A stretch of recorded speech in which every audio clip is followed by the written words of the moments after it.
жашоодо бир жолу жаңылдыңбы, эми экинчи жолу жаңылып калба деген сөз. Улам эле ошо аңга түшө бербе. Жашооңду оңдо, аракет кыл, мындай жашаба. Ар бир нерсени адамдардын карап сабак ал. Асман жерди караган болсоң, сен сабак ала турган нерселер көп. Ушундай нерсе.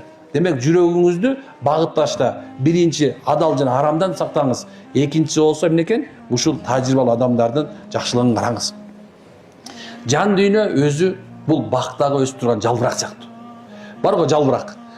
Шамал бияка үйлөдү, бияка кетет. Бияка үйлөдү, бияка кетет. Адамдын дили ушундай экен. Өзгөрүп турат экен. Коомго жараша, сөзгө жараша, саясий бир өзгөрүш болуп атат, диний өзгөрүш болуп атат, үй бүлөлүк өзгөрүш болуп атат. Мынтип эки жакка шамал үйлөй берет экен. Бир орунга турбайт экен. Ошон үчүн бул жүрөктө бейпилчилик болбойт экен. Бирок качан бейпилчилик болот десе, Абу Суфьян, имам Саури рахимулла мындай деп айтат. Силер эки нерсеге там бергиле дейт. Эки нерсеге силер там бере турган болсоңор, анда жашооңор, жүрөгүңөргө тынчтык, жашооңор тынчтык келет дейт. Биринчиси бул тагдырыңарга там бергиле дейт. Жашоодо бир нерсе проблема болду, ушундай болмок.